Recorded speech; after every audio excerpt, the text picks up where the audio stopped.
제가 늘 교사 우리 이제 교사 교육할 때마다 하는 강의가 있습니다. 전 늘 똑같은 거 해요. 왜냐하면 이거는 바뀌는 내용이 아니고 우리 교회 전체 제가 가지고 있는 목회 철학이자 또 교육 목회에 대한 이해이기 때문입니다. 오늘도 그 내용을 같이 또 한번 다시 말씀을 드릴게요. 준비된 PPT 있으면 좀 올려주시겠어요? 한번 따라 읽어보시죠. 2022년 교육 목회 방향과 교사의 역할. 시작.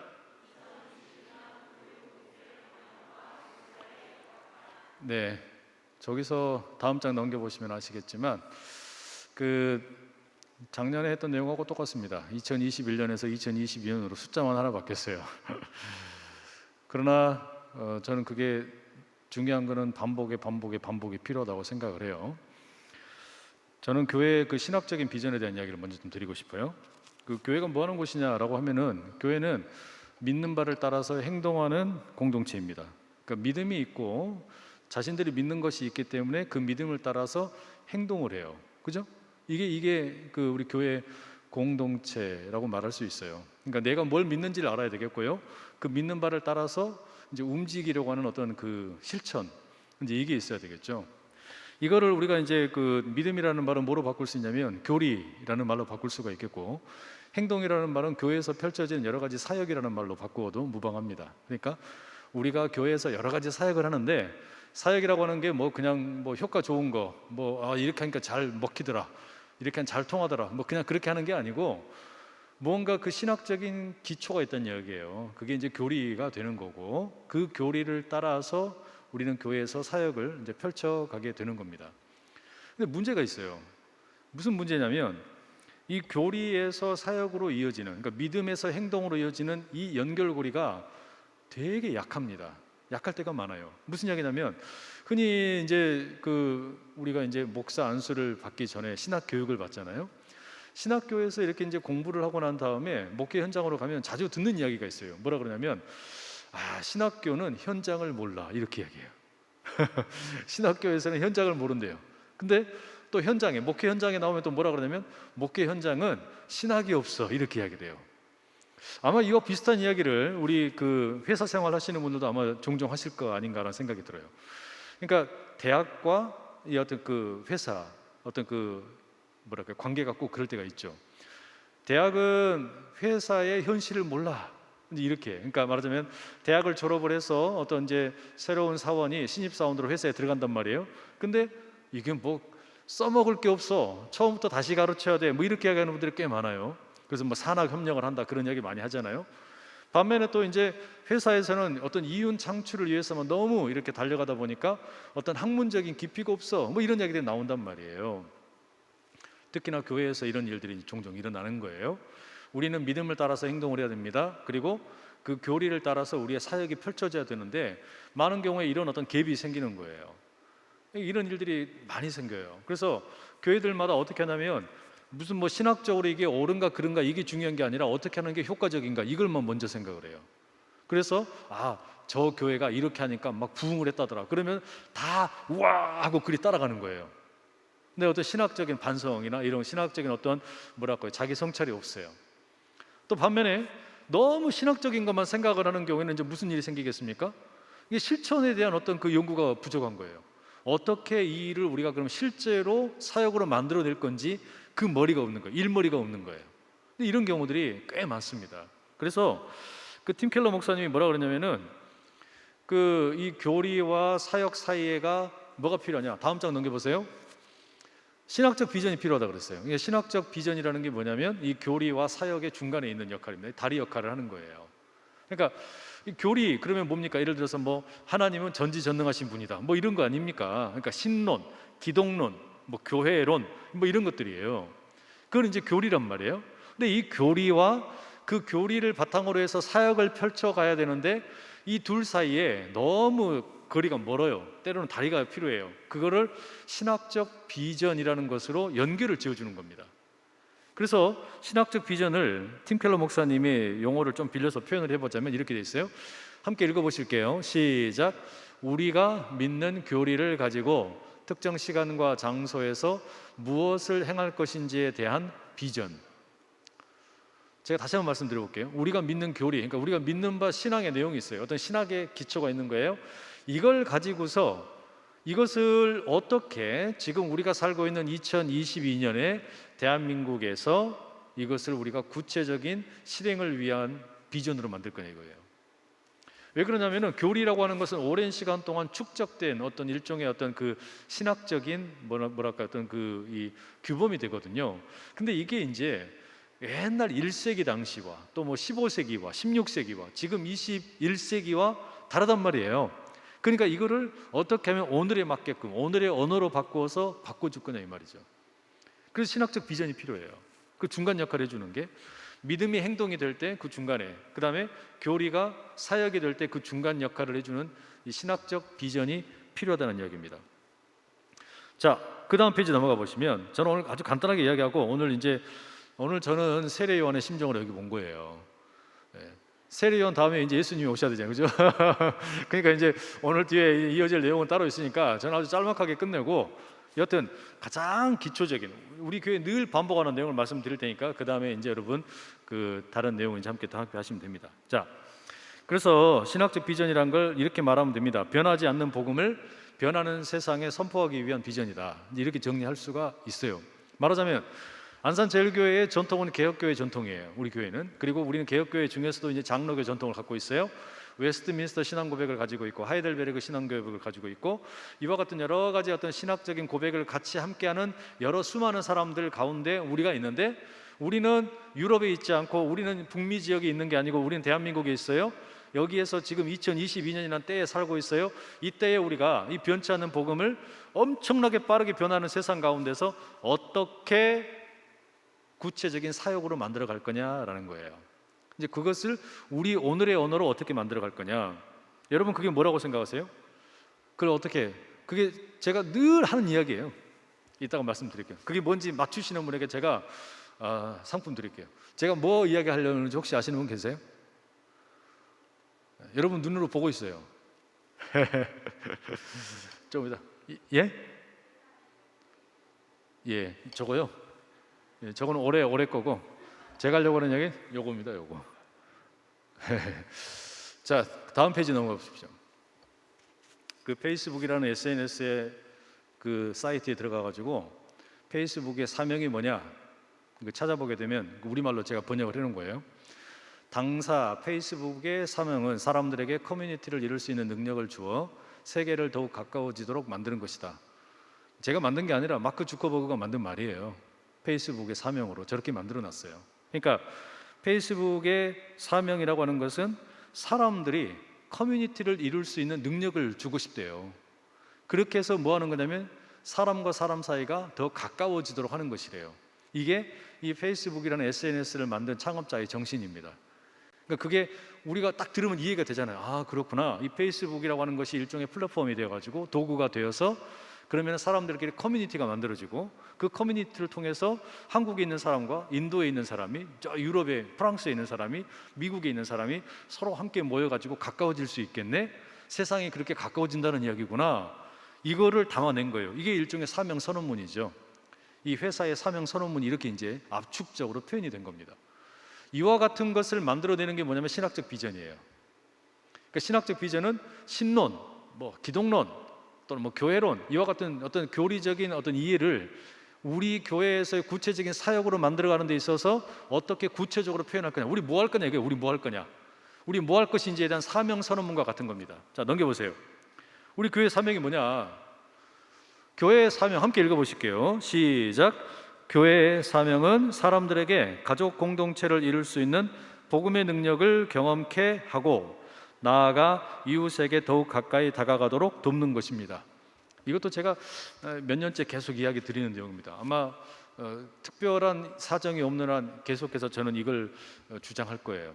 이게 교회의 사명이라고 저는 믿고 있어요. 그러니까 페이스북의 사명을 들으면서 번뜩이게 생각했던 거였고 그렇다면 우리가 이렇게 정리해 볼 수 있겠구나라는 생각이 들어서 정리를 했어요. 자, 그러면 이 그 페이스북의 사명 다음 페이지 봐보세요. 페이스북의 사명하고 비교를 해보면 우리 이제 그 교회의 사명, 우리 안산제일교회 사명은 뭐냐? 페이스북의 사명은 사람들이 커뮤니티를 형성할 수 있는 능력을 주는 거라 그랬잖아요. 근데 교회는 뭐 하는 곳이냐면요, 교회는 무엇보다 먼저 뭐 하는 곳이냐면 복음의 능력을 경험케 하는 곳이에요. 아까 그 나왔던 사명선언문의 첫 번째가 뭐냐면 복음의 능력을 경험케 하는 것.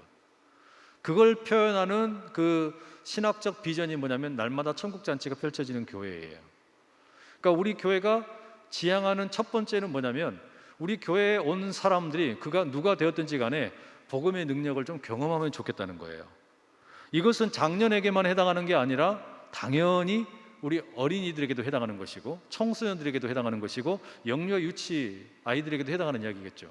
우리 교회는 그게 누가 되었든지 어떤 나이대의 사람이 되었든지 간에 이곳에 와서 복음의 능력을 경험하면 좋겠다. 그러면 우리는 그 복음의 능력을 경험하는 이 신학적 비전을 기초해서 뭘 하는 겁니까? 구체적인 사역을 해요. 그게 예배가 될 수 있겠죠. 또는 그게 무슨 성경 공부도 될 수 있겠죠. 그런 일들을 한다는 이야기예요. 복음의 능력, 이 날마다 천국잔치가 펼쳐지는 교회, 복음의 능력을 경험하는 일, 이걸 통해서 우리는 구체적인 사역을 거기에서부터 만들어 나온단 말이에요. 두 번째, 그 다음에 우리 교회는 무슨 이 신학적 비전, 사명 선언문을 갖고 있냐면 가족 공동체를 이루게 하는 겁니다. 가족 공동체를 이루게 한다는 말을 우리는 뭐라고 표현한 거냐면 가정 같은 교회, 교회 같은 가정이라고 표현을 해요. 그러니까 교회라고 하는 것이 무슨 일을 해야 되냐면 이곳에 오는 사람 누구나가 다 복음의 능력을 경험하도록 도울 뿐만 아니라 동시에 뭐가 필요하냐면 그냥 개인이 자기 혼자서 이 복음의 능력을 경험하는 것으로는 충분하지 않다. 뭐가 필요하냐? 또 다른 가족의 경험이 필요하다는 이야기예요. 또 다른 가족 경험이 필요하다. 그러니까 하나님의 가족됨의 경험이 필요해요. 그래서 그거를 우리는 두 개로 함께 보는 겁니다. 가정이 교회처럼, 교회가 가정처럼. 이 두 개가 같이 필요하다는 이야기예요. 가정과 교회는 당연히 구분은 돼요. 그러나 가정이 교회가 되고 교회가 가정이 되는 것 같은 그런 일들을 우리가 꿈꾸는 거예요. 그렇기 때문에 이와 같은 비전으로부터 우리의 구체적인 사역이 펼쳐지죠. 예를 들면 그 가정위원회에서 담당하는 여러 가지 사역들, 그 근거가 뭐냐 이거예요. 이걸 왜 하냐라고 물으면 이 사명선언문, 이 신학적 비전에 기초한다 이렇게 말하는 거예요. 그래서 거기에서 뭐 우리가 마더와이즈도 하고 파더와이즈도 하고 부부학교도 하고 도시농부도 하고 이와 같은 일들 우리가 만들어 가는 겁니다. 이거는 영유아 유치부부터 아동부 청소년들 우리 이 교육부에도 다 똑같은 겁니다. 그러니까 교육부에 우리 아이들이 오는데 이 아이들이 와서 날마다 천국잔치가 펼쳐지는 교회, 그래서 이곳에서 어떤 그 복음의 능력을 경험을 하는데 그냥 개인적으로 성령이 충만해지는 것으로 끝나는 게 아니라 선생님들을 통해서 뭘 경험하는 거냐면 야, 여기는 엄마 아빠가 나를 사랑해 주는 것 같은 그런 사랑이 느껴지네. 이걸 경험하게 도와주는 거예요. 그게 뭡니까? 이 돌봄이죠. 그게 우리 그 목회적 돌봄이에요. 그게 우리 교사가 학생들을 돌보는 기초가 되는 겁니다. 신학적인 기초가 거기에 있다는 이야기예요. 세 번째, 마지막 우리는 그 다음에 뭐하냐? 우리의 마지막 교회의 사명, 그러니까 이 신학적 비전은 뭐냐면 이웃에게 가까이 다가가도록 돕는 거예요. 그러니까 페이스북이라고 하는 어떤 이 SNS를 통해 가지고 멀리 떨어져 있는 사람들끼리 서로 가깝게 만들어 주는 거라 그랬잖아요. 근데 교회는 이걸 페이스북이라는 SNS가 아니라 우리가 경험한 복음의 능력을 통해서 가정 같은 교회, 교회 같은 가정의 어떤 가족됨을 경험을 하고 그래서 우리가 다른 사람들에게 뻗어 나가는 거예요. 다가간다는 이야기예요. 이걸 경험하도록 돕겠다는 이야기예요. 그래서 아웃리치가 되는 거죠. 아웃리치. 다른 사람들 뻗어 나가는 거예요. 교회는 그래서 여기에 온 사람들이 복음의 능력을 경험하고 가족됨을 경험하고 그리고 나서는 다시 다른 사람들에게 이 자기가 경험한 복음을 나누기도 하고 섬기기도 하고 이런 일들을 이제 펼치게 만드는 거죠. 이게 뭡니까? 우리 교회에서 여러 가지 일들 하는 거죠. 뭐 도서관도 하고 또는 상담센터도 하고 돌봄센터도 하고 또 제일꿈터도 하고 여러 가지 우리 복지법인 강물에서 하고 있는 여러 가지 일들도 바로 그런 맥락에서 하는 거예요. 그러니까 그거 왜 하냐라고 물어보면 뭐라고 이야기하는 겁니까?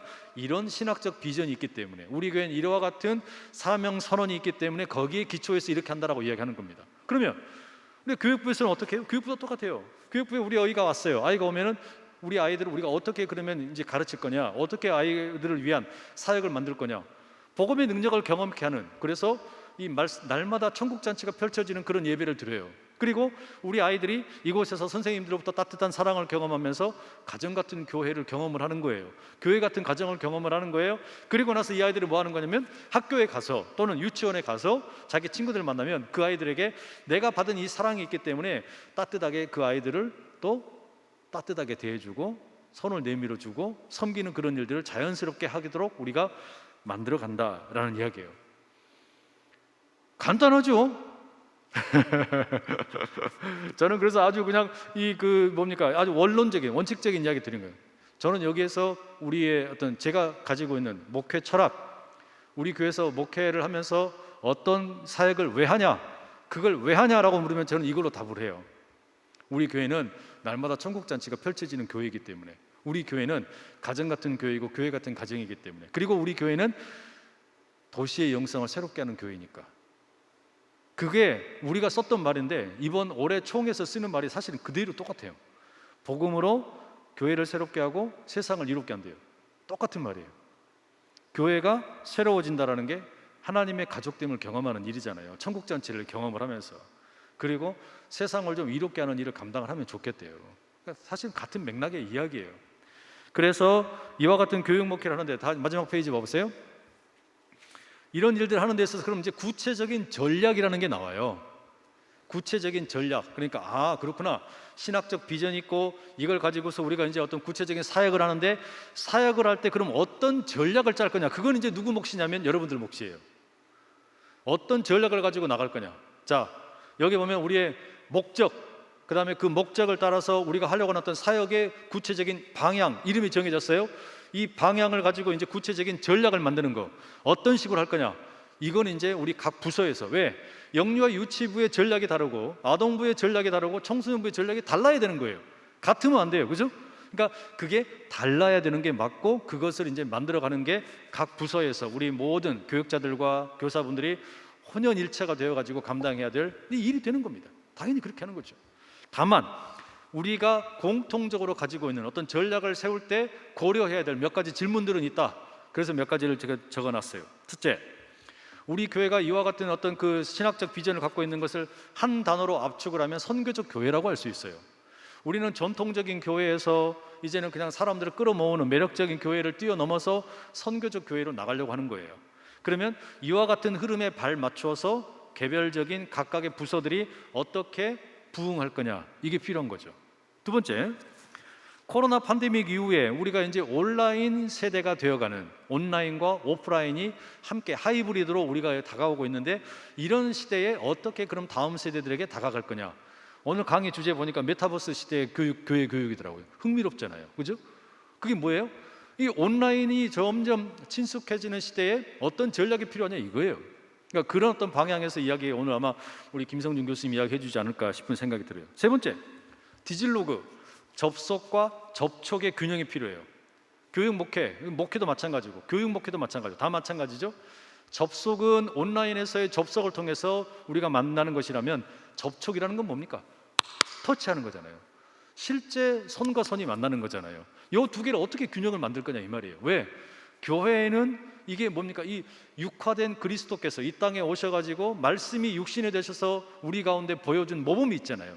예수님이 몸이 없이 그냥 영으로만 돌아다니신 게 아니라 실제 몸으로 이 땅에 오셔서 제자들과 함께 먹고 마시고 그들과 함께 살았단 말이에요. 그러면 이 목회라고 하는 것이, 이 교회 교육이라고 하는 것이 역시 뭐가 필요하냐면 접속도 필요하지만 접촉도 필요하다는 이야기예요. 여기 필요하죠. 그 다음에 네 번째, 우리 교회에서 이미 오래전부터 제가 부르짖었던 게 있어요. 플립 러닝을 하자. 그러니까 이게 역전학습.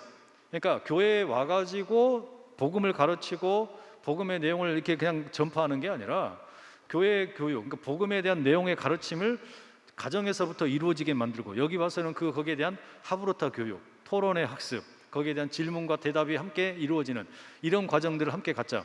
우리 오래전부터 있던 이야기예요. 그래서 플립 러닝에 대한 것이 이제는 아마 우리 교사분도 다 익숙할 거예요. 이게 어떤 것인지 이제 아마 다들 이해를 가지고 계실 거예요. 그리고 이 코로나가 찾아왔을 때 사실 그래서 우리가 대처하기가 어렵지 않았어요. 해왔던 훈련이 있었기 때문에. 우리 코로나 이전부터 우리는 이미 그게 머릿속에 들어와 있었기 때문에. 마지막 다섯 번째, 스마트폰 세대를 이해하는 전향적인 접근.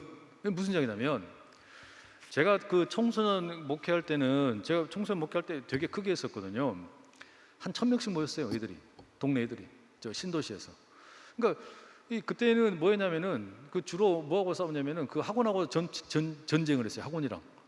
그러니까 애들을 주중에 모이게 한 거예요. 주중에 뭐 수요일에도 모여서 같이 리더들 모아가지고 같이 막 그냥 예배 드리고 뜨겁게 기도하고 같이 막 밥도 먹고 막 이렇게 놀았어요. 그렇게 시간을 보냈단 말이에요. 그렇게 하면서 이제 이게 학원이랑 싸우고 그랬는데 이제 안 돼. 이제는 뭐 그게 뭐 게임이 안 돼요. 부모님들이 막 애들 안 보내주잖아요. 전혀 방법이 없잖아요. 그리고 이제 그때는 어떻게 했냐면 아이들에게 훈련을 시킨다고 어떻게 했냐면 아이들이 딱 모이면 스마트폰 다 뺏었어요. 다 빼앗아 가지고 이렇게 다 함에다가 보관해 놓고, 야, 너네 예배 드릴 때는 스마트폰 쳐다보지도 마, 이렇게 그냥 딱 금지시켰단 말이에요. 근데 지금은 그게 안 돼요. 왜? 애들에게 스마트폰은 자기들의 수족이에요, 수족.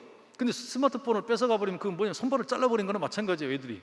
그러니까 그만큼 아이들이 그런 어떤 그 스마트폰 세대가 되어서 살아가고 있는데 자기들의 손과 발을 잘라버리니까 이게 오히려 어떻게 반발만 더 심해지잖아요. 이런 어떤 세대에 대한 이해, 그게 뭡니까? 생애 주기, 발달 단계에 따른 아이들의 특성 또는 어떤 그 세상에 대한 이해, 그런 어떤 문화에 대한 이해, 이런 것이 필요할 수밖에 없다라는 이야기입니다. 정확히 30분 1분 넘었네요. 네. 자, 요만큼 하고 저는 물러가겠습니다. 이제 아기다리고 기다리던 이제 예수 그리스도의 현현으로 오시는 분이 올라오셔서 이제 오늘 우리 필요한 이야기 함께 나눠주실 테니까 제가 기도하고 이제 마치도록 하겠습니다. 기도하겠습니다. 하나님 아버지, 오늘부터 시작되는 이제 5주간의 모든 우리 교사 교육의 이 자리 가운데 주님이 함께하여 주시고 은혜 베풀어 주시되 주께서 예비하신 은혜를 마음껏 부어주시고 교사로서의 사명을 새롭게 다지고 그리고 주님이 우리에게 맡기신 소중한 영혼들을 더 뜻깊게 사랑하고 가르치고 돌볼 수 있도록 은혜 베풀어 주옵소서. 예수님의 이름으로 기도합니다. 아멘.